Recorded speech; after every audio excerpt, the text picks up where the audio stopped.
Hello everyone, and welcome to the Complex Sin MA channel. Don't forget to subscribe and hit that like button if you enjoy our content.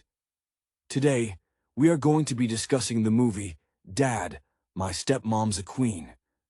The film unfolds a rather light-hearted, yet poignant exploration of blended family dynamics, centered around a rather charmingly chaotic household.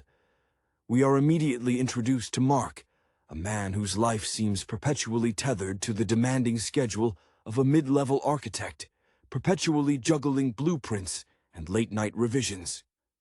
His world, already a delicate structure, is further complicated by the arrival of his new wife, Veronica. Veronica, a former stage actress whose career peaked in regional theater productions before settling into a more stable, yet perhaps less creatively fulfilling, role managing a community arts center, brings with her a vibrant, almost theatrical energy that initially clashes violently with Mark's meticulous, ordered existence. The true heart of the tension, however, lies with Lily, Mark's teenage daughter. Lily, much like her mother who passed away several years prior, a talented musician whose brief but impactful presence in the local jazz scene is often referenced by older family friends, finds Veronica's presence an unwelcome intrusion. Lily views her late mother's memory with a fierce, almost proprietary loyalty, and Veronica's attempts at connection are often met with icy silence or thinly veiled hostility. Veronica, for her part, struggles to navigate this adolescent fortress, drawing upon the improvisational skills honed during her years under the stage lights, yet finding that genuine warmth cannot always be faked or perfectly scripted. A significant portion of the narrative revolves around a disastrously planned family vacation. Mark, hoping for a scenic escape that will foster bonding, has chosen a remote cabin, a location he researched extensively, much like he would a crucial structural beam for a new building. The trip quickly devolves. Rain traps them indoors. Technological failures sever their link to the outside world, and the forced proximity strips away their polite facades. It is during this enforced confinement that small cracks begin to show in the armor of their resistance. We see glimpses of Veronica's past struggles, a quiet moment where she pulls out an old, dog-eared script, murmuring lines that once elicited applause, revealing a deep-seated insecurity about having traded the spotlight for domesticity. Meanwhile, Mark reveals his own pressure points, confessing to Lily that he feels perpetually inadequate, constantly trying to build a foundation strong enough to support everyone's emotional weight, a task far more complex than any skyscraper he has ever designed. The turning point arrives subtly, not with a grand dramatic explosion, but with a shared appreciation for something small. Lily, who excels in digital art, has been working on a complex animated piece referencing her mother's favorite jazz standard. Veronica, recognizing the melody, spontaneously hums a counter-harmony, a trick she learned from her vocal coach during her acting days. This moment, unplanned and authentic, breaks the tension. It's a recognition that perhaps both women, despite their vastly different backgrounds, the meticulous engineer of structures and the expressive weaver of drama, share a common desire for beauty and emotional resonance. The film closes not with a declaration of perfect harmony, but with an acknowledgement of ongoing effort. Mark looks on, watching Veronica patiently help Lily troubleshoot a difficult layer in her animation project. The structure isn't perfect. There are still minor flaws, but the foundation is finally set, built not just on love, but on the hard-won respect between two very different, yet equally passionate women.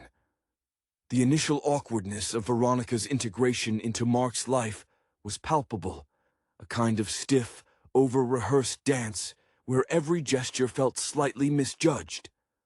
Mark, whose professional reputation rested on precision and anticipating load-bearing failures, approached his new marriage with the same cautious engineering mindset, trying to blueprint happiness. He often found himself reverting to blueprints when stressed, tracing the lines of his designs late at night, a comforting ritual that left little room for the unpredictable improvisation Veronica thrived on. Veronica, whose greatest triumphs involved commanding an audience in dimly lit theaters, now struggled to command attention in her own living room, feeling the silence of Lily's disapproval like a heavy curtain dropped mid-soliloquy. Lily, navigating the labyrinth of her early adolescence, channeled her grief and resentment into a sharp, almost cutting wit. Her artistic outlet, digital illustration, became her shield, the screen a safe distance from which to observe the intruders in her established world. She saw Veronica's vibrancy not as life, but as a cheap imitation, a poorly directed replacement for the nuanced, melodic presence of her mother, whose legacy was preserved not just in faded cassette tapes of jazz standards, but in the very quiet understanding that once existed between her and her father. The cabin trip, intended by Mark as a forced immersion therapy for familial bonding, became the crucible. The rain wasn't just weather. It felt like an external manifestation of their internal stagnation. During one particularly miserable afternoon, while Mark was wrestling with a bulky generator, Veronica retreated to the cramped attic space. She wasn't looking for firewood. She was looking for a specific, forgotten trunk. Inside, among moth-eaten costumes, she found her headshots, the glossy, hopeful faces of a woman who genuinely believed the next audition would be the one that changed everything. The memory wasn't just a career footnote. It was the ghost of roads not taken, a quiet admission that perhaps settling for stability felt sometimes like a profound, artistic failure. She smoothed the edge of a photograph, the confidence in those old eyes, a stark contrast to the uncertainty she felt now, standing in a leaky cabin miles from her familiar community theater stage. When the argument about shared chores escalated, a mundane domestic skirmish exploding into a proxy war over control, it was Lily who lashed out unexpectedly, not with anger, but with a genuine, desperate question aimed at Veronica's past. "What's it like?" Lily asked, her voice surprisingly low. "When people stop caring what you say on stage?" The question was cruel, intended to wound Veronica's ego, yet it snagged on Veronica's deepest fear. Instead of retreating into practiced defense, Veronica simply looked at the rain-streaked window and admitted, her voice stripped bare of theatrical flourish, "It's quiet, and you wonder if you were ever actually good enough in the first place, or if they were just being polite." That raw honesty, unscripted and unvarnished, was a key turning in a lock that had been rusted shut. The subsequent breakthrough over the music was accidental grace. Lily was frustrated with the pacing of her animation sequence, set to the slow, mournful chords of a Miles Davis piece her mother adored. When Veronica walked in, hearing the familiar, melancholic trumpet, she didn't offer structural advice on the animation software. Instead, she began to hum, not a perfect rendition, but a soft, instinctive vocalization that mirrored the trumpet's sorrowful bends, a technique she learned in acting workshops designed to help performers embody the emotional arc of a scene purely through breath and sound. Lily stopped clicking the mouse. For a moment, the digital world dissolved, and in that shared acoustic space, two women, connected only by the man standing bewildered by the sputtering generator, found a mutual language rooted in feeling rather than function. It was the performance they both desperately needed to give, and the audience they both needed to find. The air in the cabin, thick with the scent of damp wood and unspoken tension, started to thin after that musical recognition. Lily, whose usual demeanor was one of perfectly curated indifference, found herself looking at Veronica not as an antagonist, but as a flawed, albeit brightly colored, human being. She noticed the faint lines around Veronica's eyes, the result not just of laughter, but of years spent straining to read expressions in dimly lit auditoriums, searching for sincerity in a room full of expectant faces. Veronica, usually so quick with a bright, disarming smile, a tool perfected over countless auditions where charm was the necessary currency, now offered Lily something softer, a shared, exhausted smile that acknowledged the absurdity of their situation and the fragility of the peace they had tentatively found. Mark, returning from his futile battle with the generator, looked upon the scene, Veronica humming softly, Lily leaning in, pointing at a section of her screen. With the bewildered relief of an engineer watching a structure that should have collapsed suddenly stabilize against all calculations. For Mark, who found emotional complexity far more treacherous than concrete stress tests, this was uncharted territory. He saw the echo of his late wife in the music Lily loved, a painful connection he had guarded fiercely. But he also saw Veronica offering a bridge across that painful memory, not by erasing the past, but by adding a new, unexpectedly harmonious note. He remembered the early days of his career, the grueling hours spent hunched over drafting tables, convinced that if he just worked hard enough, the foundation of his professional success would insulate him from personal failure. Now he realized that the real load-bearing walls were invisible, built of mutual understanding. Veronica's internal monologue during those quiet moments was a whirlwind of self-doubt mixed with exhilaration. She had spent so long inhabiting roles, the supportive wife, the capable arts administrator, that she often forgot what her unscripted self sounded like. That spontaneous humming felt like a genuine act of creation, something she hadn't felt since she'd successfully inhabited a particularly challenging Chekhovian character years ago, a role where the subtext was everything. Being seen by Lily for that authenticity, for recognizing the universal ache in the music, was more validating than any polite applause she had received in years. As the rain finally subsided, leaving the surrounding woods glistening, the characters emerged from the cabin for a walk. Lily, still holding her tablet, but now showing Veronica sketches rather than guarding them, pointed out a cluster of unusually shaped fungi growing near the path. Veronica didn't feign expertise. Instead, she admitted, "I have absolutely no idea what those are. In the theater, if a prop looked weird, we just painted it until it looked right. Real life is much less forgiving." Lily laughed, a genuine, unforced sound that Mark hadn't heard directed at anything Veronica related in months. It was a small admission of ignorance, an offering of vulnerability from the supposed queen of the stage, and Lily accepted it immediately. The narrative arc wasn't complete. The family structure was still asymmetrical, but the cement of their shared, imperfect reality had finally begun to set. Returning to the city brought a shift in environment, but not an immediate easing of the underlying complexities. Mark's architectural firm was deep into bidding for a major civic center project, a bid that required Mark to work inhuman hours.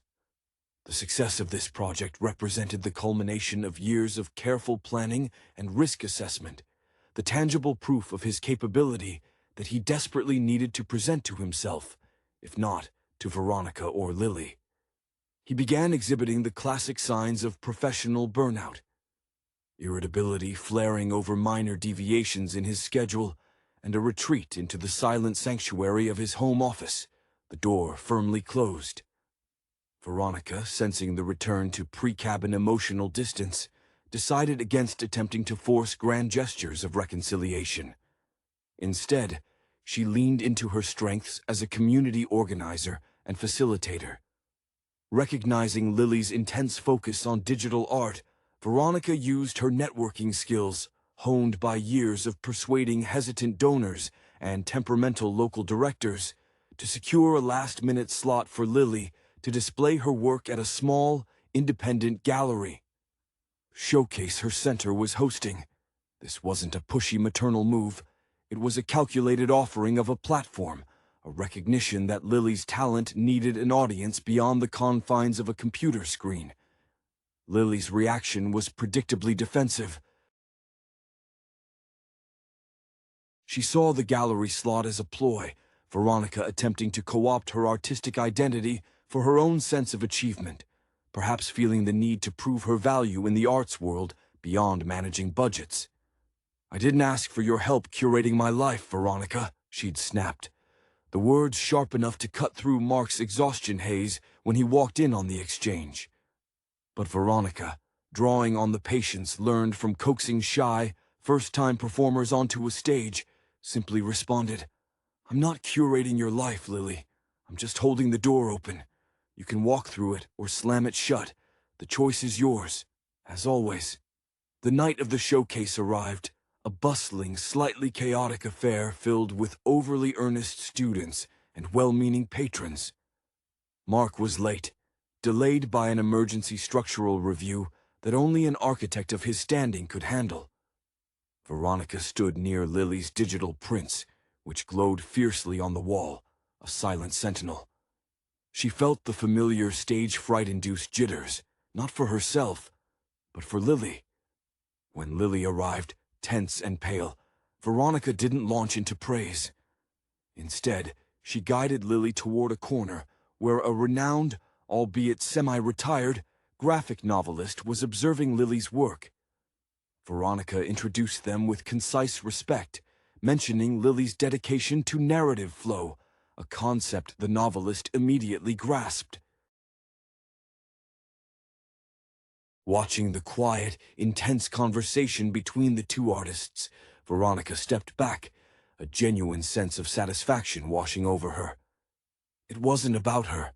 It was about providing the infrastructure, the stage, for someone else's moment to shine. Mark finally arrived, breathless and smelling faintly of concrete dust, just as the graphic novelist was giving Lily an understated nod of approval and slipping her a card. He didn't need a long explanation. He saw the quiet exchange of mutual respect unfolding, a scene more beautifully composed than any of his professional renderings. The family wasn't perfectly aligned, but they were, for this moment, finally sharing the same well-lit space. The shared moment at the showcase served as a temporary truce, a fragile scaffolding built upon the foundation of acknowledged talent. Mark, relieved to have dodged an evening of mandated emotional labor, threw himself back into the Civic Center bid with renewed, almost manic energy. He began using terms like stress tolerances and load distribution in casual conversation, his attempt to process the nuances of his domestic life through the concrete language of his profession. He saw Veronica's ability to secure the gallery slot as a successful piece of logistical planning, a testament to her administrative acuity, perhaps underestimating the emotional intelligence required to navigate Lily's hypersensitivity. Veronica, however, understood the limitations of borrowed stages. The showcase was a singular event, and the real work was in sustaining the connection in the mundane landscape of daily life. She noticed that while Lily accepted external validation easily, the nod from the graphic novelist was a significant victory. Her acceptance of Veronica remained conditional. Veronica decided to pivot her strategy, moving away from grand organizational gestures towards small, consistent acts of shared attention. She began deliberately learning the vocabulary of Lily's world, not to infiltrate it, but to show respect for its integrity. She researched rendering software, not to use it, but to understand the technical hurdles Lily faced, much like she once studied period scripts to understand the constraints of a play's staging. One evening, Mark was out late at a site meeting, leaving Veronica and Lily in a quiet standoff over dinner. Lily was sketching furiously on a napkin, clearly stuck on a composition problem related to negative space. Veronica, instead of offering platitudes, pulled out a forgotten prop from her acting days, a small antique hand mirror with a tarnished silver frame. In classical theater, Veronica began softly, turning the mirror to catch the light. Negative space isn't empty. It's the breath between the lines. It's what the audience anticipates. Your eye needs a place to rest before it's pulled into the action. She didn't touch Lily's drawing. She simply held up the mirror, allowing the light reflecting off its imperfect surface to cast interesting shadows across the table. Lily looked up, genuinely intrigued. The comparison resonated differently than Mark's structural analogies. It spoke to rhythm and expectation, concepts inherent in the jazz music her mother loved. Lily tentatively began to incorporate the shadows cast by the mirror into her sketch, using the undefined areas to frame her defined figures. It was an acknowledgement that Veronica's past, her understanding of composition through performance, held unexpected relevance to Lily's digital art. This shared artistic problem-solving began to chip away at the remaining resentment. Lily started to see that Veronica wasn't trying to replace her mother. She was simply building a different kind of stage in their lives, one where improvisation was necessary and vulnerability wasn't penalized. For Veronica, these quiet moments were profoundly affirming. They were echoes of the artistic focus she missed, validating her belief that communication, whether through a perfectly delivered monologue or a simple observation about light and shadow, was the highest form of human connection. The house, slowly but surely, was becoming less a collection of separate enclosures and more a shared, if occasionally acoustically challenging, rehearsal space. The subtle shifts in their interactions began to manifest in Mark's professional life, though indirectly. The stress of the Civic Center bid was reaching its climax.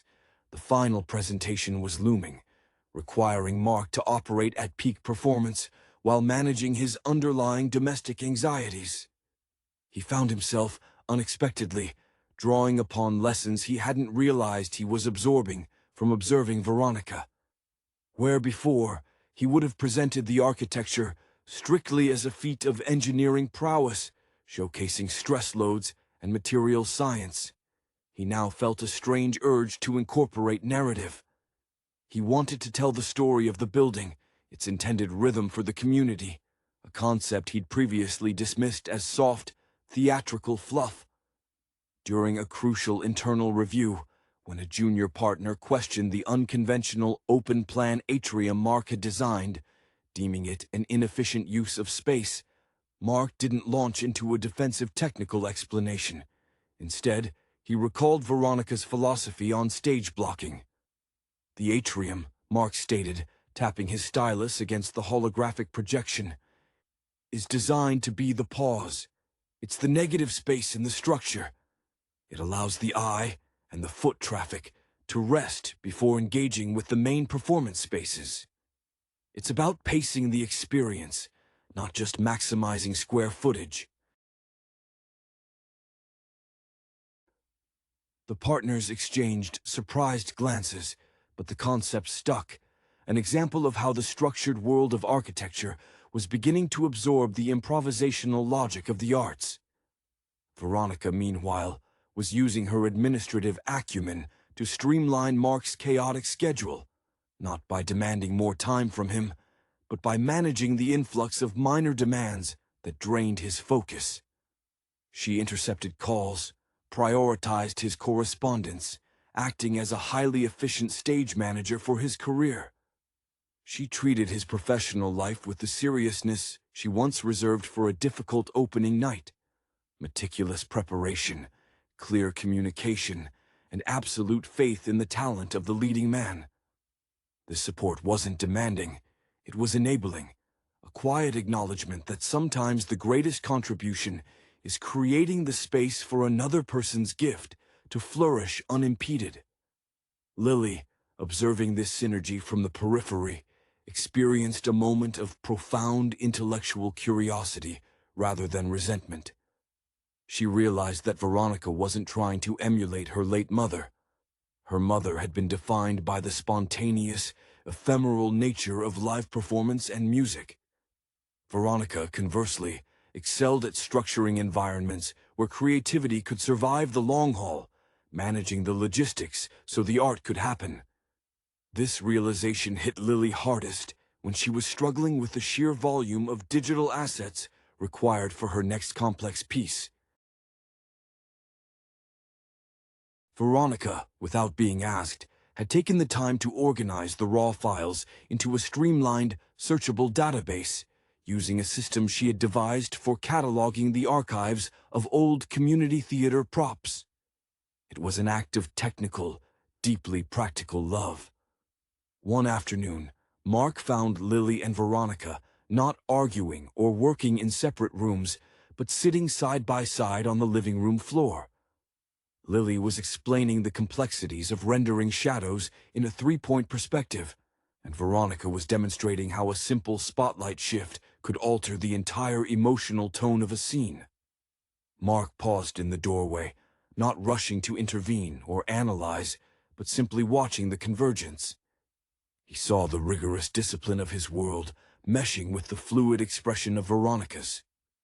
There was no grand declaration, only the quiet sound of two individuals finding common ground in the shared act of creation, building a new, more resilient structure for their lives, piece by patient piece. The successful submission of the Civic Center bid, largely attributed by Mark's superiors to his newly articulated sense of narrative pacing in the design, brought a wave of exhaustion and unexpected vulnerability. He had won the professional battle, but the victory felt hollow without a genuine sharing of the moment. He walked into the house one evening, not to his silent office, but directly into the living area where Veronica was reviewing grant applications, her own professional arena, which demanded persuasive yet emotionally grounded writing. Mark didn't discuss the bid immediately. Instead, he simply sat down on the edge of the sofa, rubbing his temples. "It's done," he said quietly. "I don't know if it's good enough." This was the architect admitting structural doubt, the confession of a man who relied on measurable outcomes. Veronica closed her laptop, recognizing the familiar tremor of performance anxiety, even when the performance was over. She didn't offer platitudes about Mark's talent. She offered the kind of practical reassurance she used backstage when an actor couldn't face the final curtain. "You built the stage exactly as you envisioned it, Mark. Now the audience decides the applause, but you did the work." Lily, emerging from her room, saw her father in this uncharacteristic state of visible defeat. The usual armor of professional detachment was gone. She saw the man who was trying, perhaps clumsily, to build a stable home. Later that week, as Mark prepared for the final presentation, Lily did something completely unexpected. She created a short, wordless animation loop, a visual representation of a building coming together. It started as abstract shapes and lines, referencing the raw blueprints Mark often left scattered, and then, with a sudden fluid transition, it coalesced into the elegant, layered design of the Civic Center. The final frame was a softly glowing, inviting entrance, a place for people to gather. She didn't present it to him directly. Instead, she uploaded the file to a shared drive labeled Mark's Project Support and left a single small note on his desk. "Pacing feels right." When Mark found it, seeing his complex design rendered with such elegant simplicity and narrative sense, the technical validation was secondary to the emotional impact. It was Lily's highest form of praise, her artistic endorsement of his life's work. Veronica, witnessing this quiet act of parental recognition, felt a surge of pride that transcended any feeling she had about her own career achievements. She understood that Lily hadn't just validated the building, she had validated the structure Mark was trying to build for them. That night, as they finally celebrated the successful presentation, a win that saw Mark's firm secure the contract, the celebration was modest. Mark poured 3 glasses of sparkling cider. He didn't raise a toast to success or stability. He simply looked at Veronica and Lily, a rare, unguarded smile spreading across his face. "Thank you," he said, the words encompassing everything: the shared silence in the cabin, the artistic critiques, and the silent, supportive framework they had all inadvertently constructed around him. The house, finally, felt less like a construction site in progress and more like a home that had passed its most critical stress test. The aftermath of the Civic Center success brought a temporary, fragile equilibrium, a moment of shared, unforced quiet that felt earned rather than demanded. Mark, released from the suffocating pressure of the bid, began consciously dialing back the architect persona at home, attempting to learn how to simply exist without needing to reinforce a wall or redesign a load-bearing beam. He started noticing the small rhythms of Veronica's day, the way she rehearsed vocal warm-ups in the morning, the surprisingly focused concentration she brought to balancing the Arts Center's meager budget, treating spreadsheets with the same meticulous attention she once gave a complex monologue requiring perfect emotional timing. Veronica, recognizing Mark's newfound openness, began to revisit her own shelved ambitions, not with regret, but with purpose. She realized that managing the Community Arts Center didn't have to be a creative endpoint. It could be a launching pad. She decided to use the center's small black box theater for a passion project, an original one-act play she had written years ago, but shelved, deeming it too personal, too raw for the provincial stages she usually frequented. The writing process demanded a vulnerability she hadn't accessed since her early 20s, pulling her back to the sheer terror and thrill of creating something entirely new, something that couldn't rely on the established repertoire. Lily, seeing Veronica invest so deeply in a creation that carried no pretense of pleasing others, showed a genuine protective interest. She offered to design the promotional material and stage projections. This wasn't about offering administrative help. This was about contributing to Veronica's voice. When Lily presented mock-ups for the lighting design, moody, saturated blues and golds, reminiscent of a late-night jazz club, a visual nod to her mother's musical legacy, Veronica's eyes filled. "This," Veronica whispered, tracing a projected shadow. "This understands the subtext completely." It was the highest form of collaboration, where artistic interpretation transcended relational boundaries. Mark's contribution was more pragmatic, but equally meaningful. The small theater was old, its acoustics notoriously poor, often swallowing dialogue. He spent 2 weekends volunteering, not designing a new structure, but subtly retrofitting the existing space. He installed cleverly concealed sound-baffling panels, disguised as wall treatments, and adjusted the raked seating angles just enough to improve sightlines across the room. Structural modifications invisible to the casual observer, but transformative to the audience experience. He was lending the precise, measurable integrity of his engineering skills to the fluid, intangible world of live performance, ensuring Veronica's voice would carry. The premiere night arrived. Mark sat beside Lily in the audience, both watching Veronica take the stage for the curtain call. She looked different, not polished or performing, but grounded. Her play dealt with themes of memory and inherited silence, themes that had defined their first year together. When the audience erupted, Veronica scanned the faces, her eyes meeting Mark's, then Lily's. There was no triumphant queen in that moment, just a woman who had built a space, both physical and emotional, where difficult truths could finally be spoken and heard, supported by the invisible scaffolding of a newly unified, deeply complicated family. The resonance of Veronica's play lingered long after the final curtain fell, settling into the fabric of their daily existence as something solid, something established. Mark, feeling the strange quiet of completion after the Civic Center, and now witnessing Veronica's successful creative venture, began to integrate his wife's artistic ethos into his own professional framework more intentionally. He started advocating for more human-centered design in his firm's upcoming proposals, championing spaces that allowed for emotional interaction rather than just efficient flow. He saw that Veronica's greatest strength wasn't acting, but understanding the geometry of human feeling within a given space, whether it was a stage or a lobby. Lily, having fully committed her artistic talents to supporting Veronica's vision, found an unexpected sense of proprietorship over their shared domestic world. She was no longer just guarding her mother's memory. She was actively participating in the construction of their present reality. Her digital art began to reflect a new maturity, incorporating architectural precision alongside the fluid emotional narratives she favored.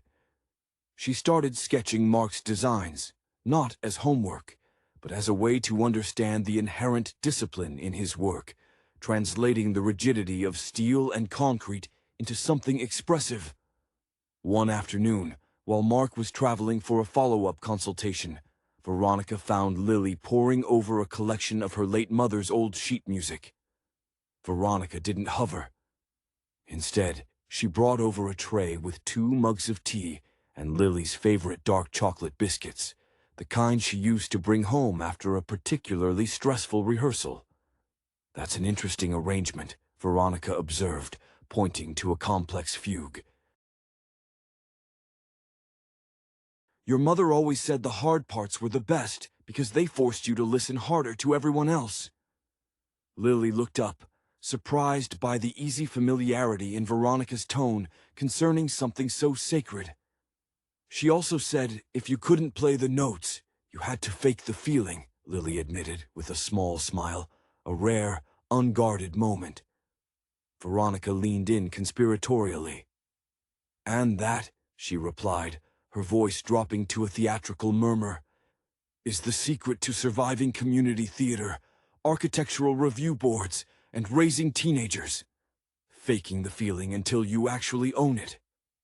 They shared a genuine laugh, a sound that was now becoming a familiar fixture in the house, displacing the old tense silences. It wasn't about erasing the past. It was about finding the common ground between 2 different performance styles, one ephemeral and one structural, that both relied on dedication and the absolute necessity of showing up fully present. The blended family had finally moved beyond mere tolerance. They were actively collaborating on the set design of their future. The collaboration between Lily and Veronica, particularly in honoring the artistic legacy of Lily's mother, led to their most significant joint venture yet. Encouraged by the success of Veronica's play and Mark's newfound appreciation for narrative design, Lily proposed digitizing and curating her mother's entire musical archive, dozens of handwritten scores, cassette tapes, and fragmented recordings, into a professional, accessible digital library. This was a monumental task, requiring both delicate archival work and complex sound engineering. Mark returned home from his consultation trip, expecting the usual domestic landscape of separate activities. Instead, he found an unexpected scene of industry. Lily was painstakingly cleaning the magnetic tape of an old reel-to-reel recording, wearing white cotton gloves usually reserved for handling sensitive documents. Veronica, using her organizational skills honed by managing the chaotic inventories of theater props, had created a complex color-coded tagging system for the digital files, ensuring that tempo markings and performance notes were cross-referenced. Veronica's approach was systematic yet empathetic. She treated the music not as data, but as living history, ensuring the integrity of the performance notes remained paramount. Mark, The architect who measured success in tonnage and stress tolerance watched, fascinated. He saw Veronica consulting Lily about the best compression format, not imposing her will, but seeking Lily's technical expertise. "If we master this track with too much dynamic range compression," Lily explained, pointing to a waveform on her screen, "we lose the breath between the notes. Mom hated that sound. She said it felt dishonest." Veronica nodded sagely. "Dishonest sound. I know that feeling. It's like delivering a line when you're afraid the audience won't clap." Mark realized that the language of their disparate worlds, honesty in sound versus integrity in structure, was converging into a shared definition of quality. To celebrate the initial successful restoration of the first full album, Veronica suggested a small listening party, inviting a few trusted musicians who had known Lily's mother. Mark, usually wary of unsolicited guests disrupting his structured evenings, readily agreed. He saw this not as an intrusion, but as an opportunity to see Veronica and Lily functioning as a united front, leveraging a shared memory as a source of strength rather than division. During the small gathering, when one of the older musicians praised the clarity of the digitized recording, he inadvertently referenced a particularly obscure, technically challenging solo Lily's mother had performed. Lily, who had only known the performance through faint recordings, confessed her inability to fully grasp the sheer technical difficulty of the piece. Without hesitation, Veronica sat down at the old piano Mark had reluctantly agreed to keep. She didn't play the solo flawlessly. Her own performing career had long since prioritized administrative efficiency over constant practice. But she played the surrounding chords and showed Lily the physical mechanics of the difficult runs, demonstrating the necessary finger placement and breath control she'd witnessed years ago from the wings. It was a demonstration born of deep observation, a testament to the years she spent absorbing the atmosphere of musical dedication. Mark leaned back, a profound sense of peace settling over him. The structures they were building now were emotional ones, complex, interdependent, and beautifully engineered to support the weight of memory while allowing new life to flourish within their frame. The culmination of the archive project brought with it a subtle, profound shift in the household's equilibrium. The work on the digitized music had required such consistent, focused interaction between Veronica and Lily that the old fissures of suspicion had filled in, replaced by the smooth surface of mutual respect. Veronica, having navigated the difficult terrain of artistic collaboration, found a renewed sense of purpose that far surpassed the quiet satisfaction of managing the community center. She began quietly submitting short pieces of her own writing, essays on the intersection of performance and administration, to niche online journals, finding an audience appreciative of her unique perspective on structuring creativity. Mark, meanwhile, was preparing for a new phase of his career, one that involved mentoring younger architects. He realized his most valuable lessons weren't in cantilevered supports, but in helping others synthesize disparate elements into a cohesive whole. He often found himself subconsciously using Veronica's theatrical metaphors to explain design philosophies to his eager, technically proficient, but creatively timid protégés. "Don't just build the walls," he'd instruct, channeling a ghost of Veronica's stage presence. "Build the silence around them. That's where the audience, or the occupant, actually lives." Lily, now fully immersed in the successful presentation of her mother's work, saw her own future widening beyond solitary digital creation. She secured a minor freelance commission designing the visual identity for a small independent film, a project that required her to translate a director's abstract vision into concrete imagery. This demanded a level of negotiation and compromise that mirrored the delicate balancing act Veronica performed daily. When Lily faced her first major creative roadblock with the director, a conflict over color palette that felt insurmountable. She instinctively called Veronica, not Mark. Veronica listened patiently to Lily's frustration, recognizing the tension of creative ownership clashing with external demands. "Darling," Veronica said gently, recalling her own battles over costuming choices. "You can't control their vision, but you can control the quality of your offering. Give them two perfect choices, so expertly rendered that either one is a win for them, but both are victories for your integrity." It was pragmatic advice rooted in the hard-won lessons of the professional arts world, perfectly tailored to Lily's situation. The true testament to their blended life came during a spontaneous family dinner to celebrate Lily's film contract signing. Mark had cooked, abandoning his usual reliance on pre-portioned, easy-to-measure meals, attempting a complex, multi-layered Italian dish that required precise timing for each element. Predictably, the sauce began to scorch while the pasta was undercooked. Panic flickered across Mark's face, the old fear of personal inadequacy resurfacing. Before Mark could retreat into self-recrimination, Veronica stepped smoothly into the kitchen. She didn't admonish. She directed. "Lily, high heat under the sauce, quickly." "Mark, stop stirring. You're over-aerating it. I'll manage the water, timing it against the moment the sauce is stable." It was a seamless, three-person operational choreography. Mark handled the core engineering, the pasta cooking time.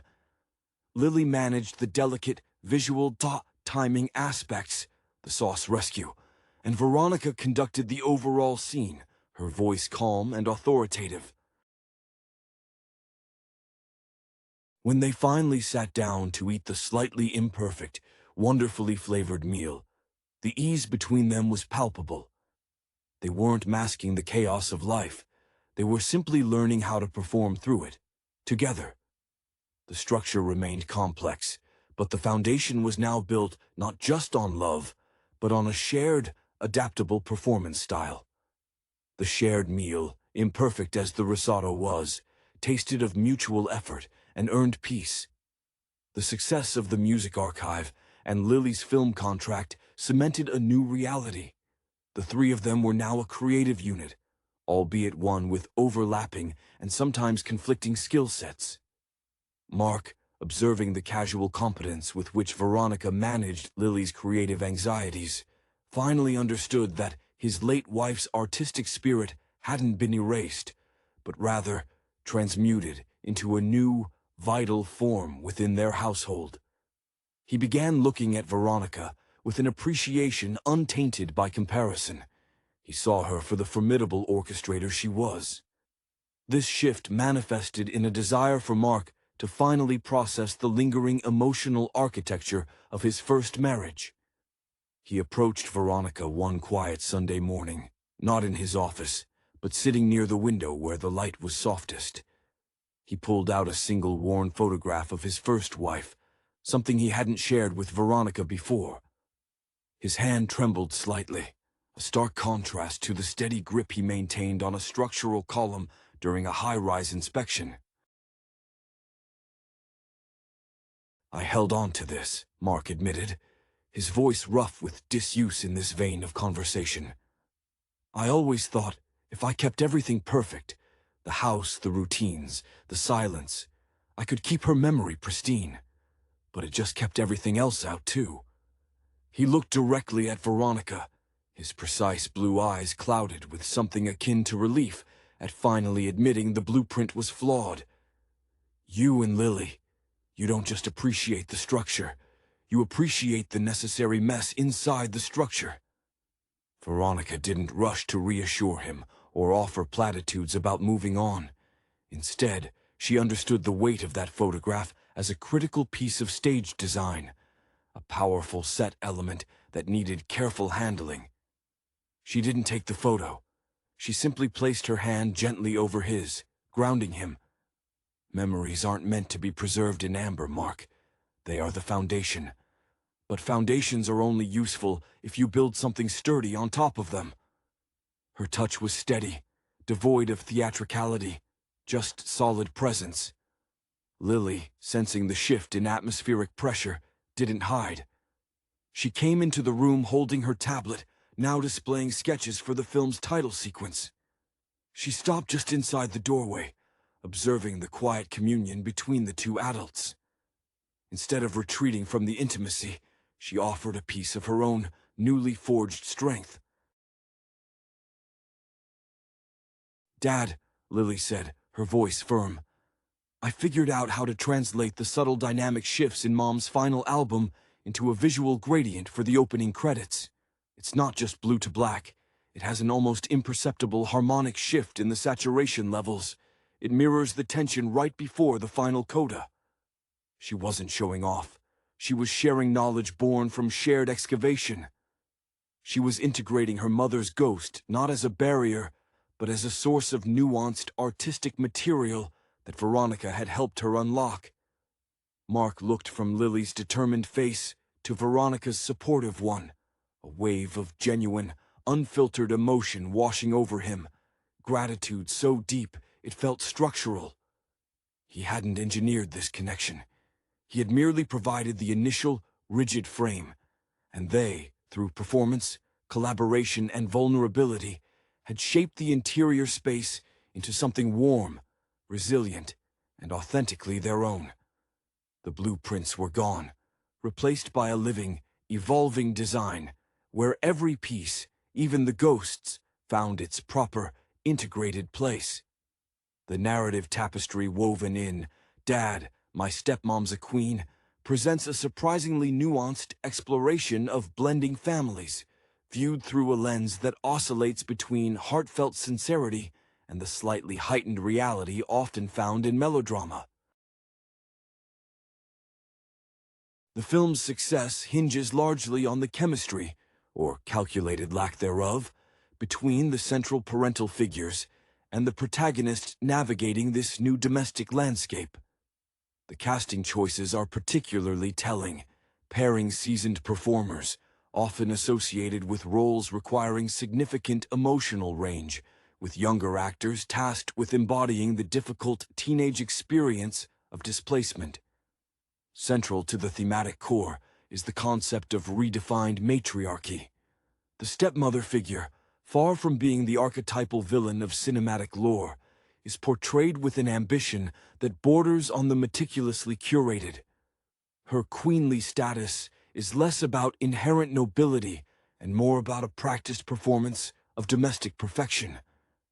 This echoes certain independent dramas where characters strive for an idealized existence that masks deeper vulnerabilities. For the actress embodying this role, the performance demands a precision that recalls her earlier work in period dramas, where control over presentation was paramount to character survival. Here, that control is deployed within the confines of a suburban home, suggesting that the stage for personal drama has merely shrunk, not disappeared. The father, often relegated to the role of the well-meaning but ultimately passive mediator, serves as the emotional fulcrum upon which the domestic tension pivots.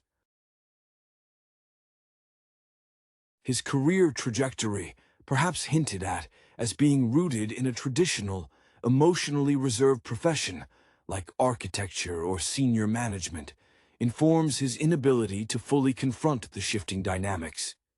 He represents a generation accustomed to solving problems externally, ill-equipped for the internal renegotiations required by remarriage. This dynamic is a direct nod to mid-20th century cinema, where the strong, silent patriarch frequently failed to perceive the slow-motion implosion occurring within his own household. The perspective of the child protagonist is crucial, acting as the audience's primary emotional entry point. Their initial resistance is not merely typical adolescent rebellion, but a genuine mourning for the stability of the prior unit. The conflict arises when the stepmother's attempts to forge unity manifest as invasive reorganization rather than genuine connection. This resonates with the director's known predilection for examining the architecture of memory, often forcing characters to confront how physical space, the layout of the house, the reorganization of personal belongings, directly impacts psychological state. The film avoids heavy-handed villainy, opting instead for situations where good intentions yield painful outcomes. For instance, a scene where the stepmother attempts to modernize the protagonist's room, replacing cherished, slightly worn objects with sleek, contemporary pieces, is more revealing than any outright argument. It's a visual metaphor for erasure. This meticulous attention to symbolic detail recalls the influence of European art house cinema on the director's visual language, where every prop serves a narrative function beyond mere decoration. Ultimately, the resolution, while perhaps leaning toward the saccharine expected of a family-oriented feature, centers on a moment of shared, unscripted vulnerability. It's not the stepmother abandoning her queenly facade entirely, but rather the daughter recognizing the pressure inherent in maintaining that facade. This recognition shifts the dynamic from adversarial competition to a difficult yet necessary partnership. The film suggests that true blending is not about assimilation into the stepmother's established order, but about the mutual agreement to build a new, slightly imperfect, shared structure. The enduring impression is one of quiet perseverance, the ongoing, often unseen, labor required to make disparate lives function as a cohesive unit. The emotional choreography between the three main figures is where the film truly finds its texture. The stepmother, whose initial presentation is one of almost unnerving poise, begins to crack not under direct attack, but under the weight of her own imposed perfection. One can sense the director drew inspiration from performances where control is a mask for crippling insecurity, perhaps reminiscent of roles where characters had to meticulously maintain social standing despite personal crumbling. Her gestures, the perfectly symmetrical arrangement of dinner cutlery, the modulated tone of voice, even when issuing a gentle reprimand, are not accidental stylistic choices. They are the armor forged by years of feeling perpetually on trial. This actress, known for her steely reserve in prestige television dramas, brings that internal pressure cooker to the domestic setting, making her aspirations for a perfect home feel desperate rather than domineering. The father's passivity is less a character flaw and more a symptom of his career conditioning.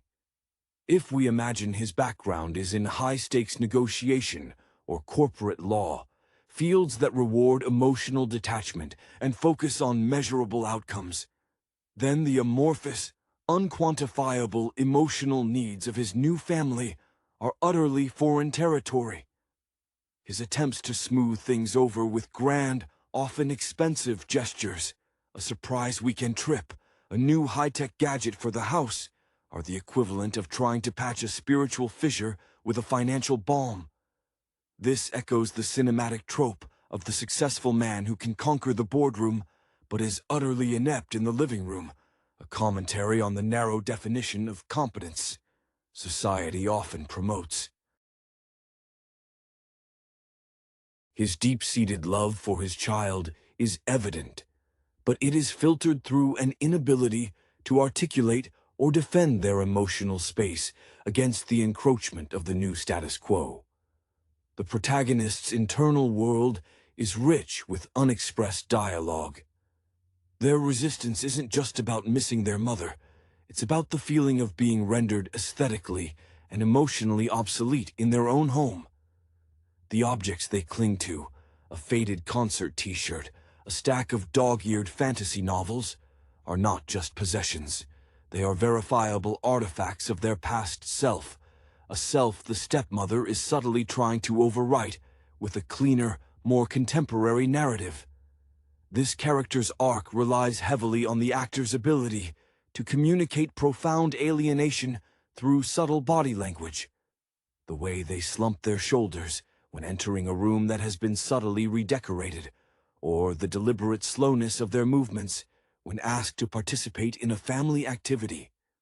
The film suggests that grief in adolescence often manifests as stubborn adherence to the tangible remnants of what was lost. The turning point, when it arrives, is beautifully understated. It's not a grand confession under the moonlight, but perhaps a shared moment of practical crisis. The boiler breaks, or they both discover the complexities of assembling a piece of flat-pack furniture that neither truly understands. In that shared incompetence, the practiced roles momentarily fall away. The stepmother, forced to abandon her script of flawless execution, might let slip a genuinely frustrated sigh, revealing the exhaustion beneath the crown. This vulnerability acts as a key, allowing the child to see the person rather than the position.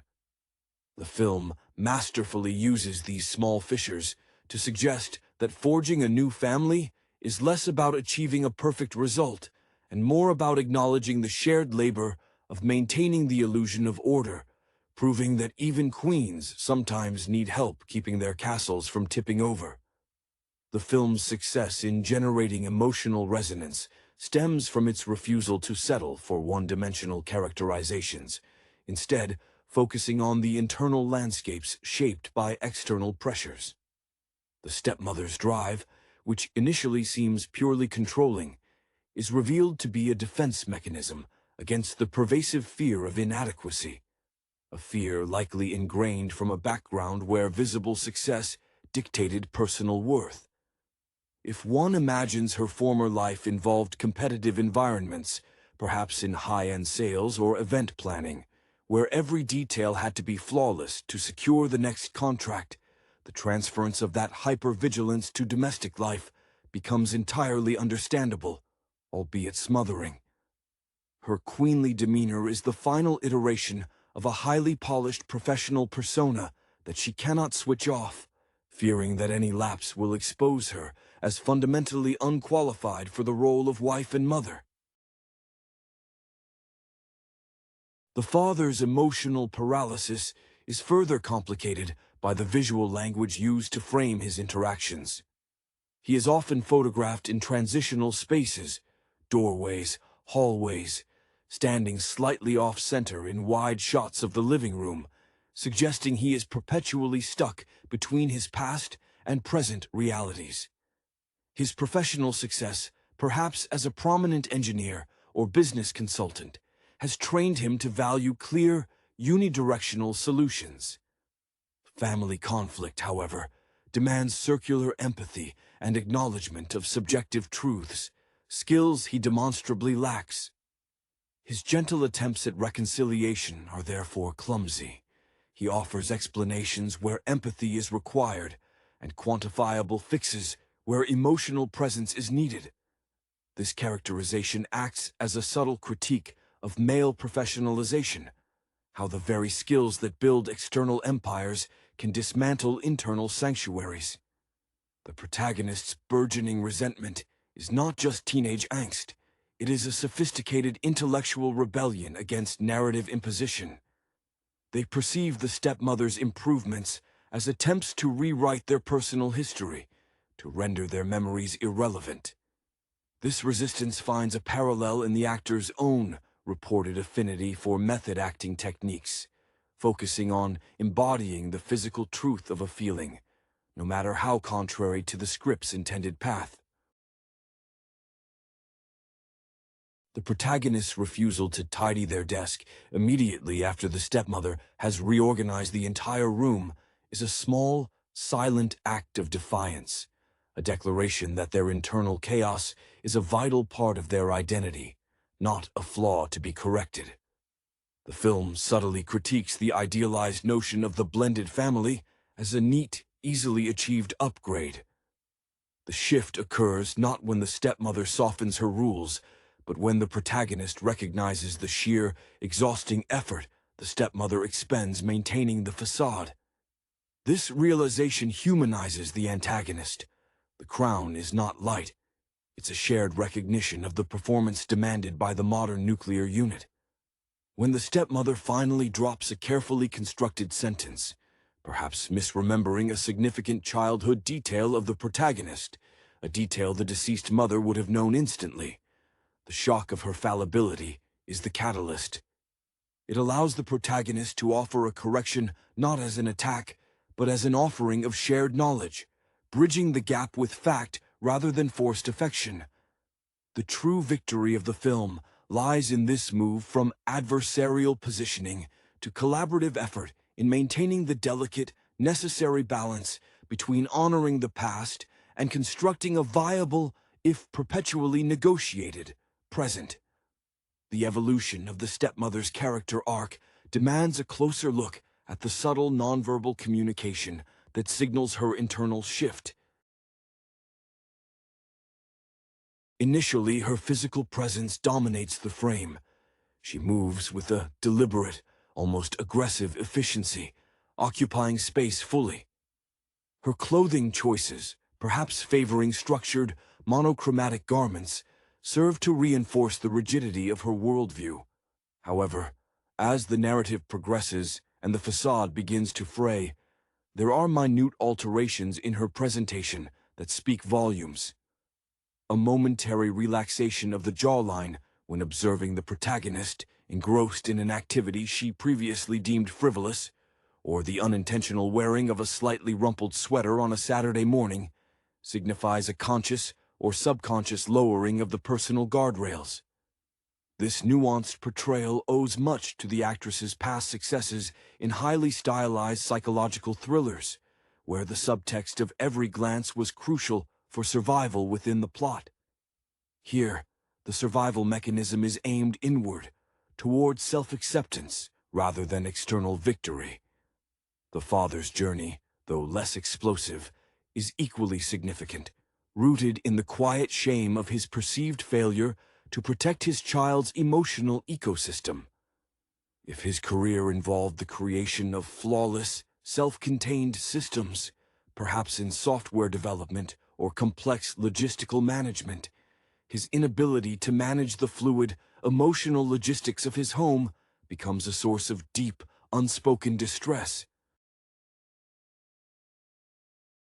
His infrequent moments of genuine connection with his child often occur during shared tasks that require mechanical competence rather than emotional insight, such as fixing a leaking faucet or organizing the garage.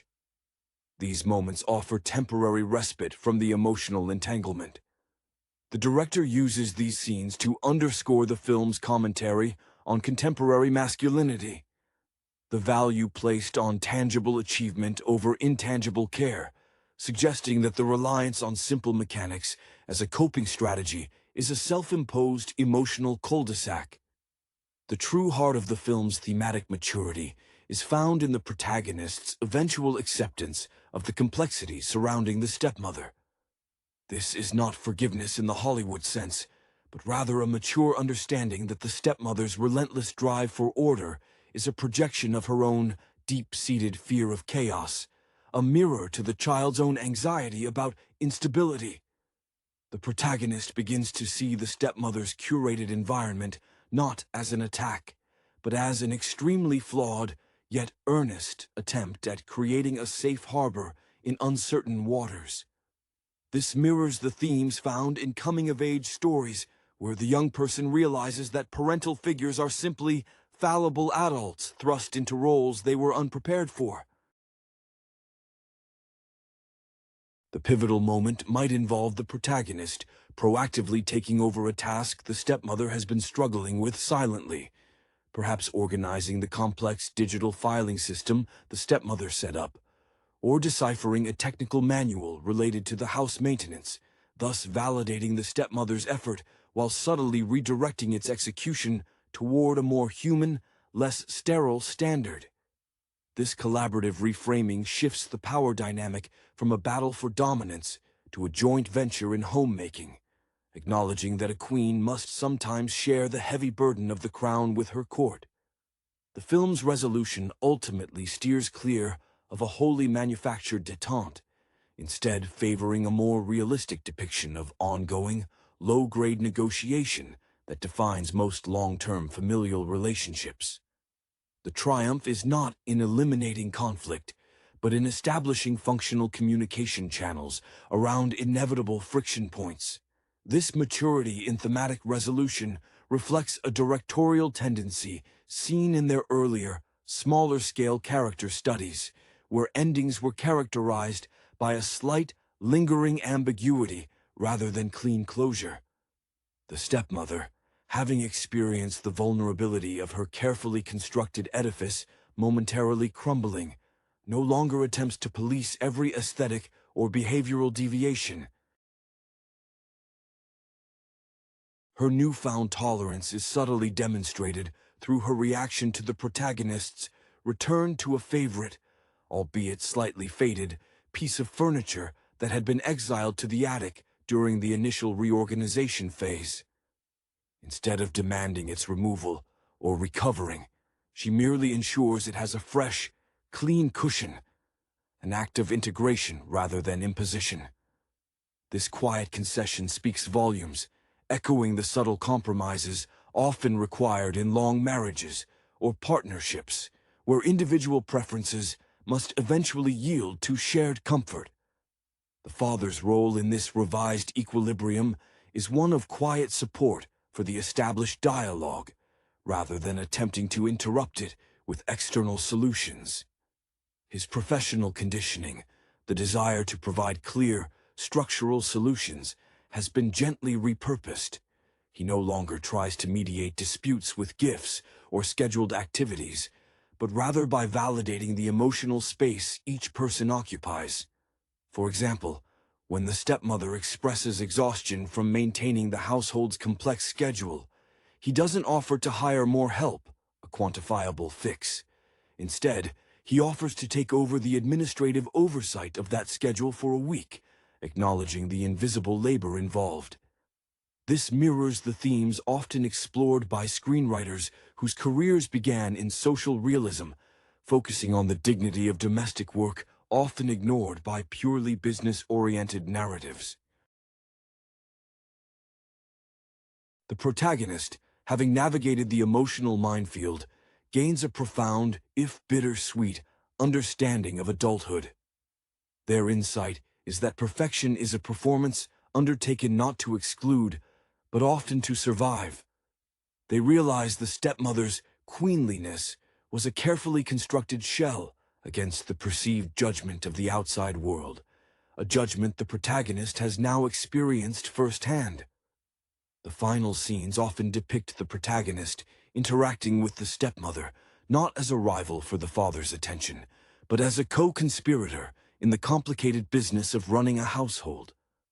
A particularly telling image might involve them collaborating on a difficult recipe, something requiring precision, the stepmother's strength, and instinct, the protagonist's burgeoning confidence. The resulting meal may not be perfect, perhaps slightly over-salted or under-baked, but its shared creation solidifies the new bond. It is a testament to the endurance of the human spirit to find common ground, not in shared history, but in shared future effort, recognizing that family is built not on inherited bonds, but on mutually agreed-upon architecture. The enduring power of "Dad, my stepmom's a queen" resides in its meticulous deconstruction of how differing internal narratives clash when forced into a single domestic frame. The stepmother's transformation from imposing sovereign to merely a highly organized individual is facilitated by moments of shared, mundane failure. Consider the thematic weight of a scene involving the family car breaking down on a long-planned outing. Her usual recourse, to immediately call a high-priced, vetted service, is thwarted by poor reception or lack of immediate availability. It is the protagonist, accustomed to solving their own complex technological problems through sheer persistence, who manages a rudimentary roadside fix, perhaps utilizing a trick learned from an obscure online forum. This accidental display of competence from the perceived subordinate momentarily strips the stepmother of her expert status. The ensuing silence is not awkward, but pregnant with recognition. The stepmother sees that capability is not exclusive to her meticulously planned world. This echoes the narrative devices favored by directors who explore female rivalry, giving way to respect, often inspired by classic literary traditions where practical skills trump social artifice. The father, in these moments of external crisis, finally steps out of his role as passive observer and into a role of supportive witness to his wife's adjustment. His background, perhaps as a highly sought-after corporate troubleshooter, trained him to manage risk profiles. When faced with the emotional risk profile of his new marriage, he initially defaulted to avoidance. Now, seeing the stepmother momentarily stripped of her control, his reaction is key. He does not rush to fix the problem for her, nor does he retreat into silence. Instead, he offers measured, practical encouragement to his daughter regarding the temporary repair, effectively validating both the daughter's competence and the stepmother's forced patience. This small shift, from providing solutions to validating effort, is the cornerstone of his maturation within the film's scope. The protagonist's arc concludes not with the erasure of their past, but with the successful integration of it into the present structure. Their resistance morphs into a protective instinct over the fragile, emerging authenticity of the stepmother. When extended family members, perhaps representing the older, more traditional view of what a family unit should look like, visit and inadvertently criticize the stepmother's organizational methods, the protagonist steps in. This intervention is articulate and firm, using the language of respect they learned from observing the stepmother's initial, albeit misguided, dedication. They defend the intent behind the structure, even if they now disagree with the execution. This mirrors the protagonist's own journey, recognizing that the rigid structure was a defense against a fear that they themselves have come to understand, the fear of dissolution. The final implication is that the queen designation was a temporary mantle, assumed under duress. In the film's closing sequence, perhaps set months later, the living room is noticeably more lived in. The art prints are slightly crooked, and there are books stacked haphazardly on a coffee table. The stepmother is seen engaging in an activity traditionally associated with the protagonist, perhaps sketching or listening to music that once symbolized youthful rebellion, while the father and daughter share a quiet laugh over a domestic mishap. The film posits that true family building requires the dismantling of imposed hierarchies. The reign is over, not because it was overthrown, but because it was rendered obsolete by the creation of a more complex, collaborative partnership built on acknowledging the shared human flaws beneath the polished exteriors. The quiet victory achieved in the final act is not merely domestic harmony, but a profound acknowledgement of shared emotional labor, a concept often invisible in cinematic portrayals of blended families. The stepmother's sustained effort, once viewed as an aggressive assertion of control, is now recognized by the protagonist as a form of self-preservation. This realization is vital, drawing on the emotional depth often required of actors who portray characters burdened by legacy. Perhaps an actress accustomed to roles where societal expectation crushed personal desire. Her relinquishing of the queen title is subtle. It manifests not in grand pronouncements, but in the strategic delegation of domestic responsibilities. She might entrust the protagonist with managing the budget for a specific household project, thereby respecting their burgeoning maturity, while simultaneously admitting the limits of her own total control. This move transcends simple acceptance. It is an investment in shared responsibility, a recognition that true domestic power lies in collaborative sustainability, not singular dominance. The father's integration into this new dynamic finally sees him shedding the rigid performance demanded by his likely high-pressure career path, let us imagine him as a financial strategist whose entire professional life has been dedicated to minimizing variables. His success in the marital sphere now hinges on his ability to tolerate ambiguity. A telling moment occurs when the stepmother expresses a desire for a significant, impractical home renovation that runs counter to the father's initial, fiscally responsible plan. Instead of immediately counter-offering with a more moderate, fiscally sound alternative, he pauses. This pause, a crucial beat in the performance, signifies his internal shift. He prioritizes the emotional alignment of his partners over the quantifiable efficiency of the outcome. He starts asking why before defaulting to how, a fundamental alteration in his problem-solving methodology that demonstrates genuine growth beyond his professional conditioning. For the protagonist, the final stage of their emotional journey involves a nuanced understanding of empathy that extends beyond their own immediate pain. They begin to see the stepmother's carefully constructed world as a monument to unaddressed grief, perhaps grief over opportunities foregone, or an idealized life that never materialized outside the marriage. This perspective allows the protagonist to offer comfort that is neither solicited nor performative. It might manifest as the protagonist proactively taking over a complex, time-consuming organizational task that the stepmother had previously guarded fiercely, not to usurp authority, but to alleviate visible stress. This action signifies a complete reversal of their initial stance.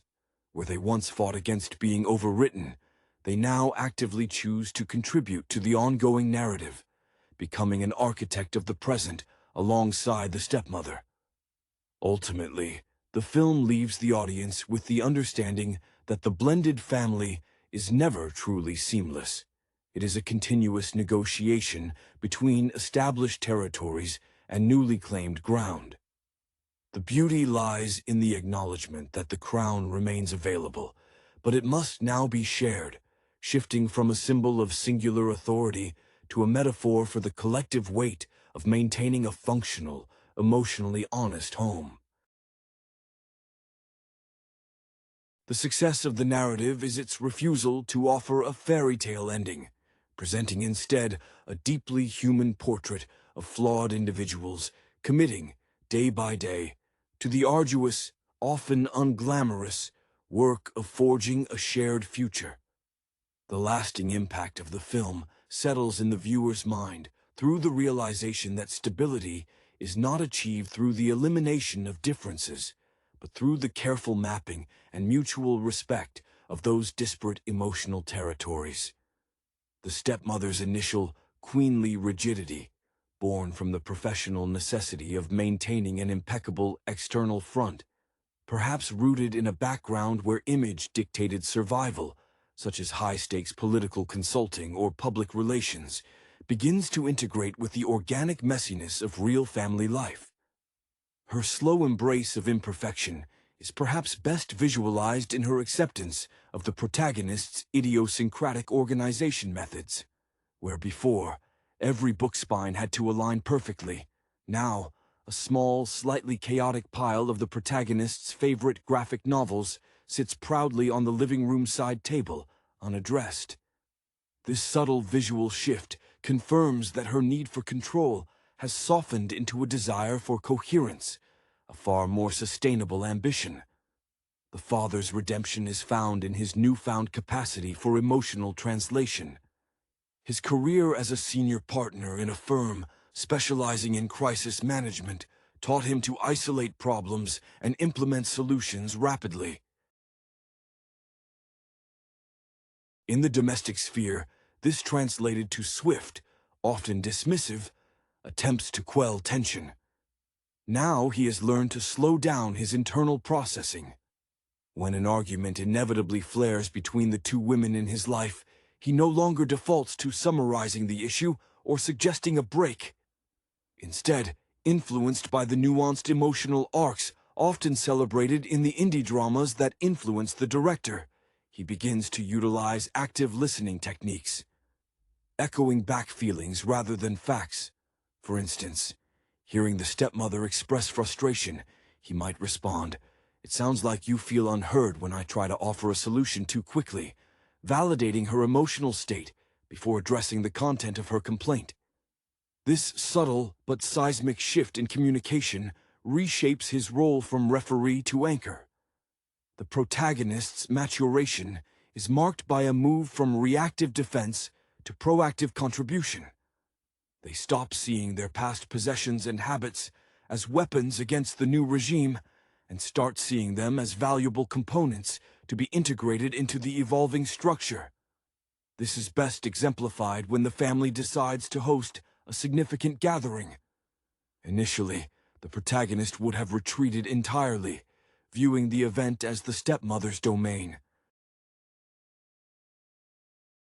However, this time, they volunteer to handle the music selection and the creation of a slideshow documenting the family's history, incorporating photos from both the protagonist's past and the stepmother's life before she married their father. This act is an acknowledgement that history, even conflicting history, is essential for a unified present. The protagonist is effectively rewriting the narrative from a zero-sum conflict to a rich, layered biography. The film concludes not with a sudden transformation, but with the quiet hum of ongoing maintenance. The Queen has abdicated the throne of solitary rule, recognizing that true strength lies in a distributed network of support. The lingering image is often one of shared labor where roles are fluid. The stepmother might be seen helping the protagonist decipher a complex piece of coursework, leaning on her own analytical strengths, while the protagonist patiently explains a new piece of social media etiquette to the stepmother. This interdependence confirms the central thesis. Blending families is not about erasure or assimilation, but about the diligent, often tedious, yet ultimately rewarding construction of a shared, functional scaffolding built from the salvaged materials of individual pasts. The enduring resonance of this narrative lies in its commitment to depicting transformation as incremental and often uncomfortable, rather than instantaneous or purely dramatic. The stepmother's evolution, away from strict adherence to her curated persona, is frequently triggered by moments of shared domestic vulnerability that defy logical planning. For instance, a scene involving a sudden, intense illness impacting one of the key figures, an event that requires immediate, messy, and emotionally raw care, forces her practiced composure to evaporate. In these unguarded moments, stripped of the ability to rely on meticulous scheduling or aesthetic perfection, her underlying competence shifts from controlling the environment to nurturing the individuals within it. This shift mirrors the trajectory of actresses famed for their stage work, where the ability to inhabit genuine emotional states, regardless of pretense, becomes the highest form of craft. Her exhaustion, finally visible, elicits empathy rather than suspicion from the protagonist. The father's character arc solidifies his role as the necessary emotional bridge, a transition that requires him to actively unlearn the ingrained habits of his successful professional life. Perhaps in venture capitalism, where rapid decision-making and ruthless efficiency were rewarded. His newfound role involves mastering the art of prolonged indecision when it comes to emotional matters, allowing space for conflict to breathe without rushing to suffocate it with an easy fix. He begins to actively solicit input from both his child and his wife before making significant joint decisions, moving from unilateral action to consensual governance. This is often depicted subtly, a quiet moment where he sits between them, physically embodying the mediating space, rather than attempting to impose a solution from a position of perceived authority.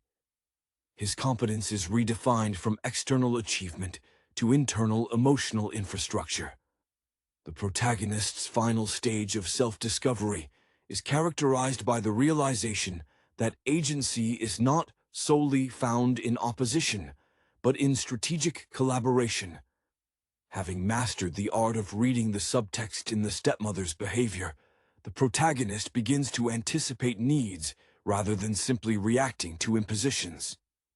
This might manifest in their taking ownership of a shared responsibility that was previously a point of contention, perhaps managing the family's calendar or organizing shared digital media, but doing so in a manner that thoughtfully integrates the stepmother's organizational rigor with their own flexibility. This constructive merging suggests an understanding that the queen archetype, when responsibly shared, can provide necessary structure for a thriving environment, provided that structure remains permeable to human needs. The film ultimately champions the idea that a functioning blended family is less a merger of two distinct entities and more the careful cultivation of a third, entirely new ecosystem. The queen remains, but her crown is now made of earned respect, not enforced authority.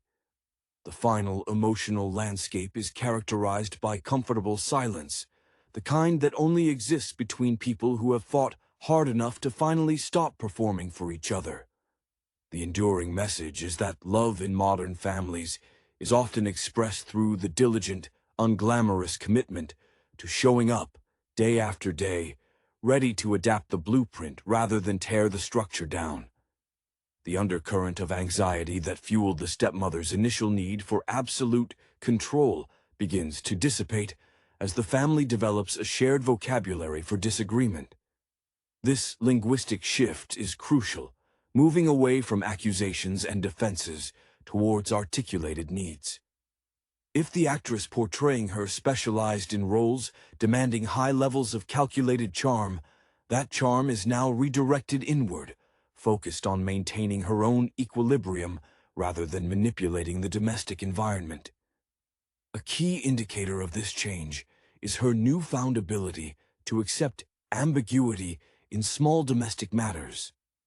For instance, when a specific, highly treasured recipe yields inconsistent results across several attempts, the old stepmother would have discarded the recipe or meticulously analyzed the ingredients for fault.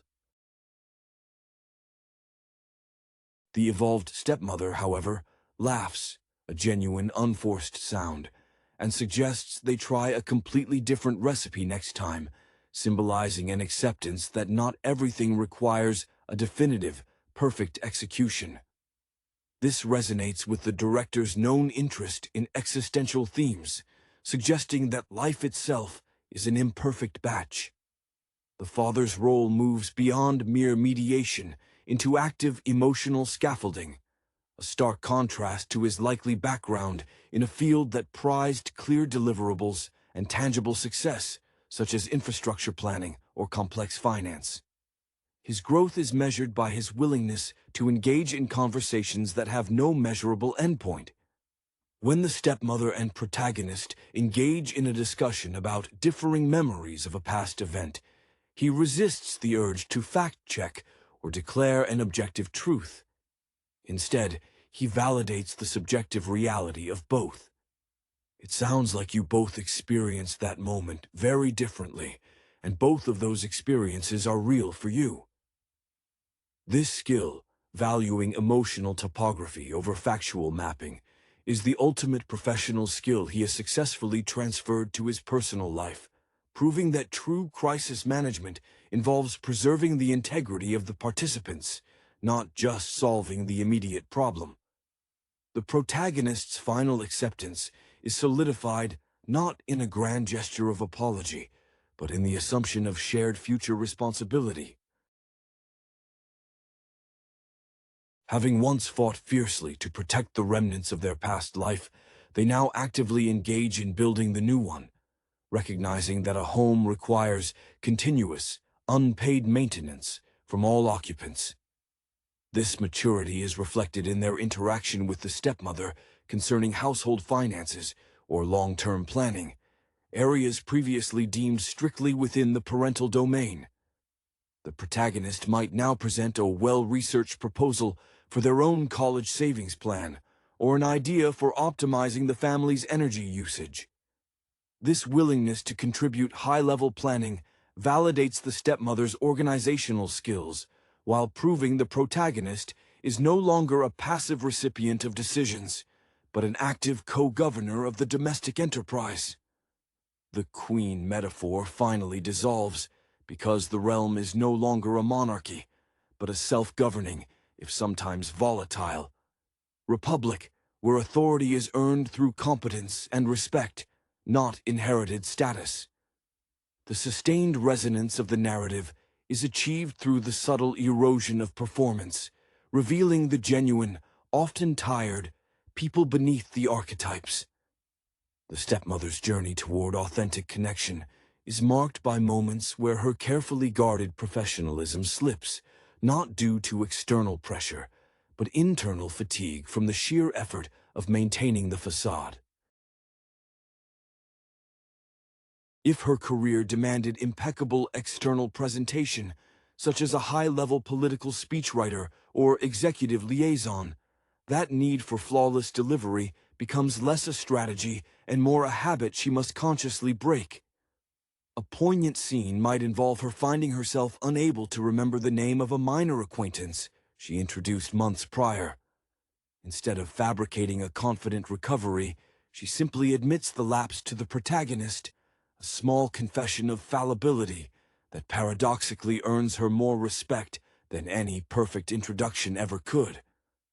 This slight humanization allows the protagonist to see the role she plays not as an attack, but as a coping mechanism inherited from a demanding professional life.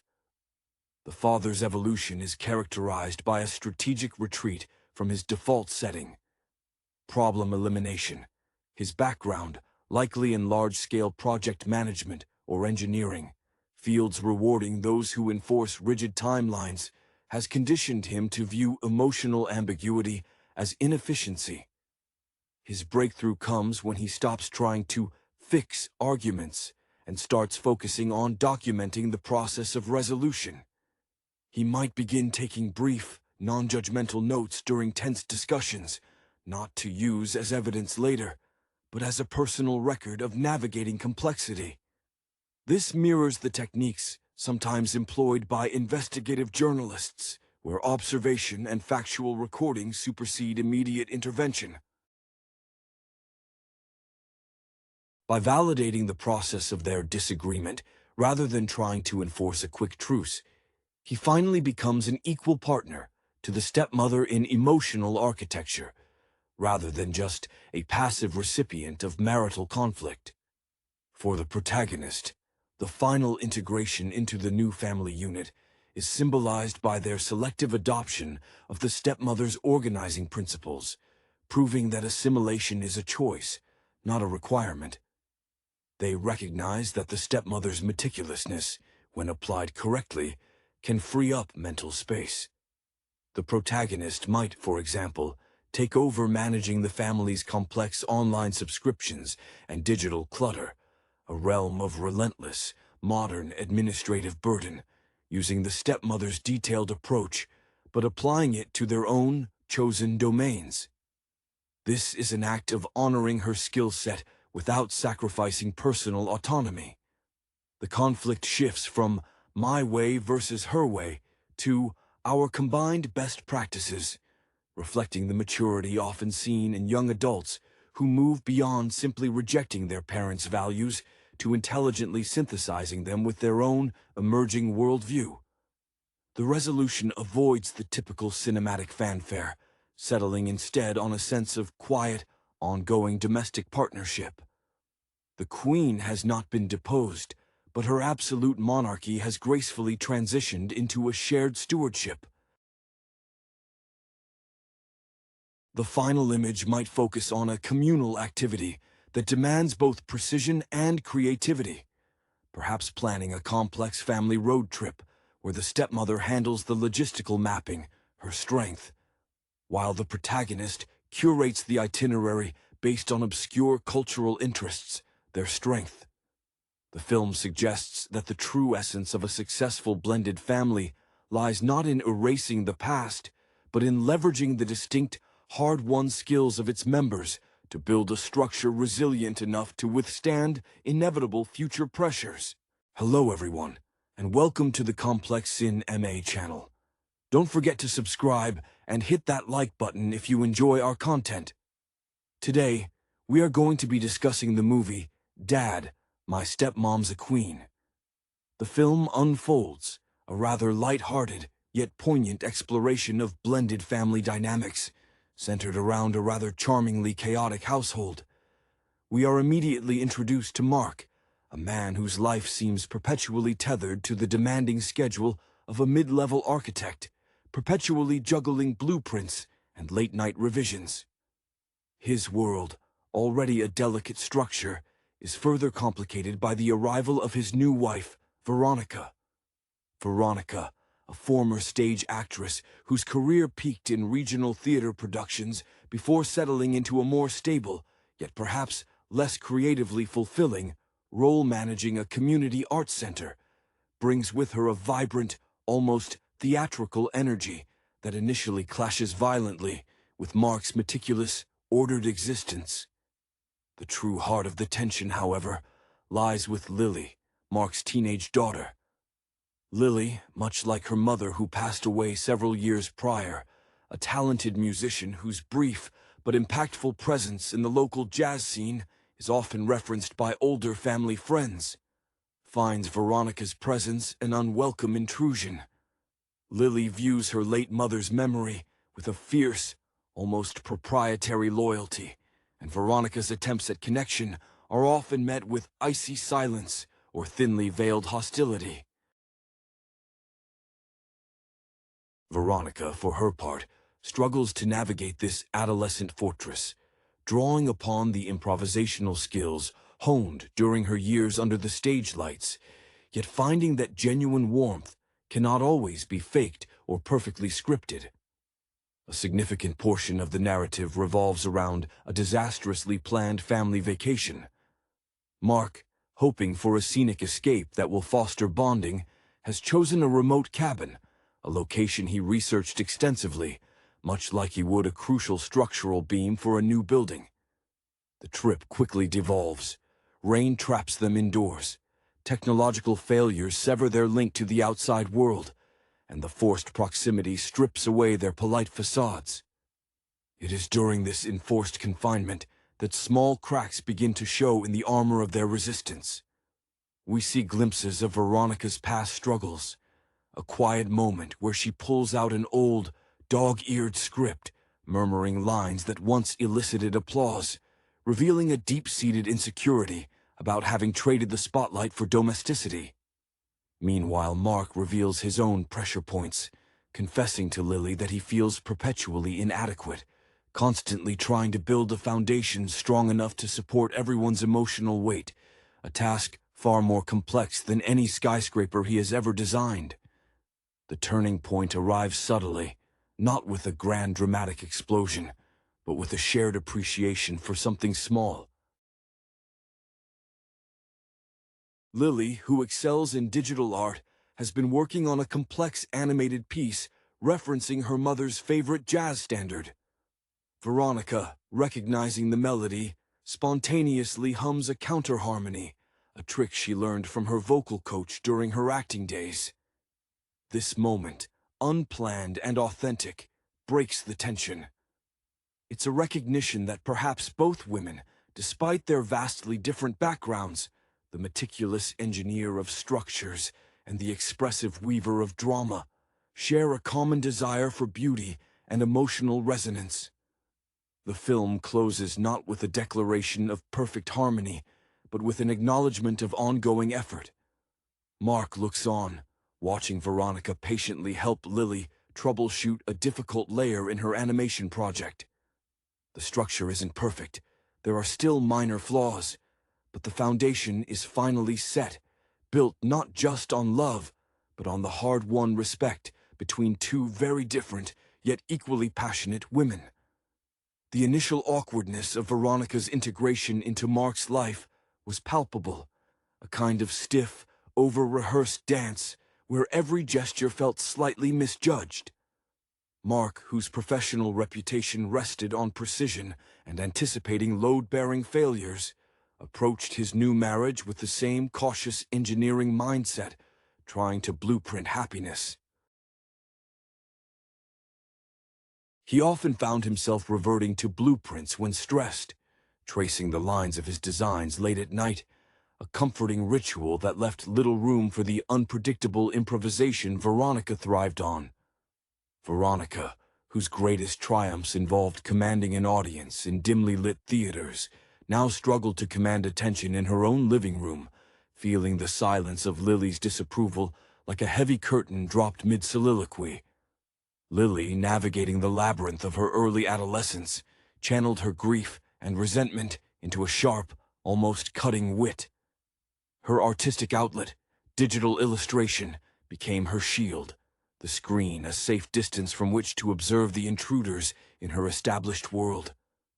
She saw Veronica's vibrancy not as life, but as a cheap imitation, a poorly directed replacement for the nuanced, melodic presence of her mother, whose legacy was preserved not just in faded cassette tapes of jazz standards, but in the very quiet understanding that once existed between her and her father. The cabin trip, intended by Mark as a forced immersion therapy for familial bonding, became the crucible. The rain wasn't just weather. It felt like an external manifestation of their internal stagnation. During one particularly miserable afternoon, while Mark was wrestling with a bulky generator, Veronica retreated to the cramped attic space. She wasn't looking for firewood. She was looking for a specific, forgotten trunk. Inside, among moth-eaten costumes, she found her headshots, the glossy, hopeful faces of a woman who genuinely believed the next audition would be the one that changed everything. The memory wasn't just a career footnote. It was the ghost of roads not taken, a quiet admission that perhaps settling for stability felt sometimes like a profound, artistic failure.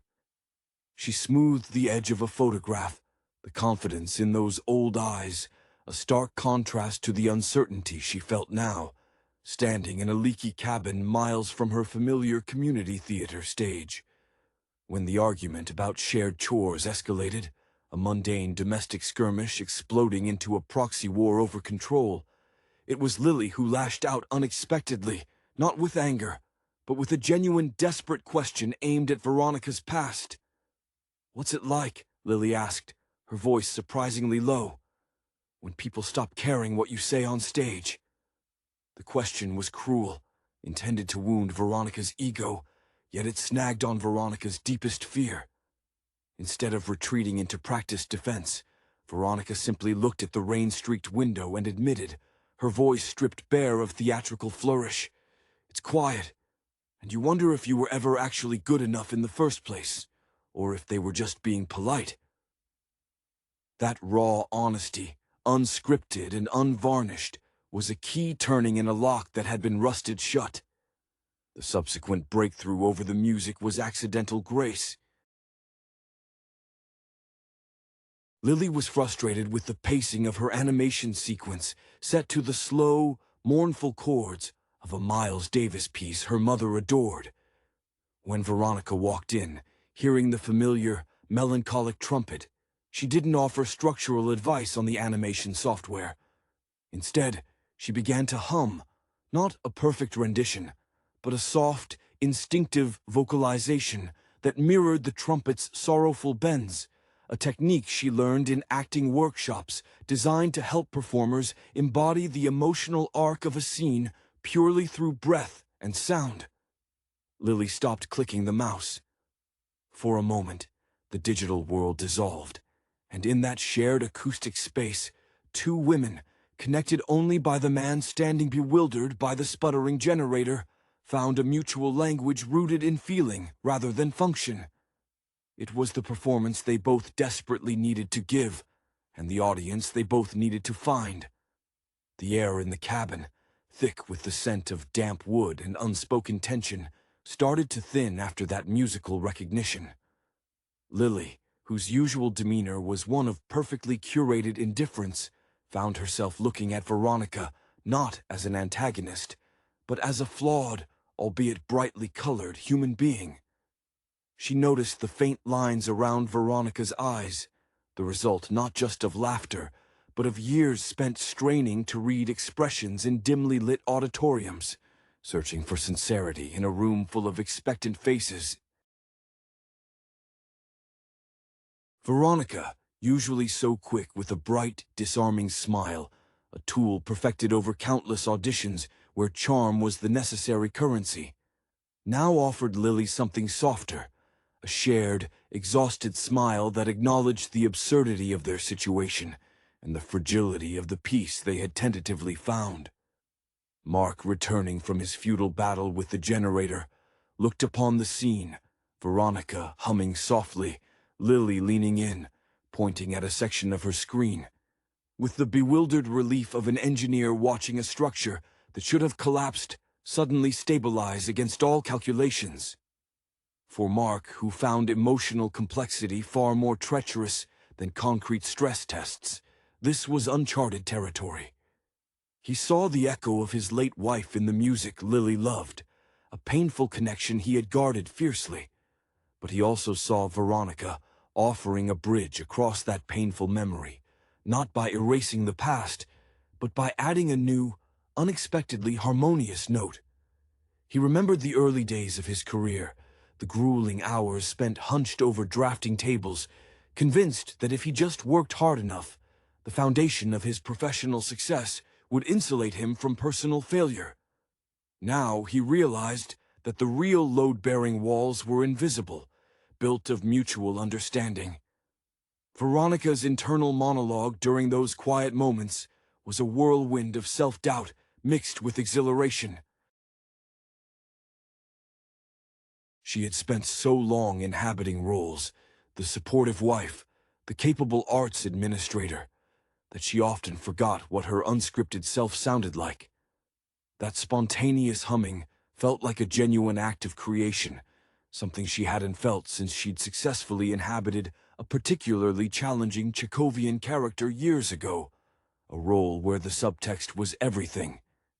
Being seen by Lily for that authenticity, for recognizing the universal ache in the music, was more validating than any polite applause she had received in years. As the rain finally subsided, leaving the surrounding woods glistening, the characters emerged from the cabin for a walk. Lily, still holding her tablet, but now showing Veronica sketches rather than guarding them, pointed out a cluster of unusually shaped fungi growing near the path. Veronica didn't feign expertise. Instead, she admitted, "I have absolutely no idea what those are. In the theater, if a prop looked weird, we just painted it until it looked right. Real life is much less forgiving." Lily laughed, a genuine, unforced sound that Mark hadn't heard directed at anything Veronica related in months. It was a small admission of ignorance, an offering of vulnerability from the supposed queen of the stage, and Lily accepted it immediately. The narrative arc wasn't complete. The family structure was still asymmetrical, but the cement of their shared, imperfect reality had finally begun to set.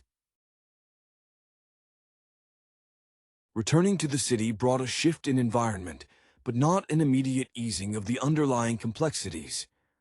Mark's architectural firm was deep into bidding for a major civic center project, a bid that required Mark to work inhuman hours.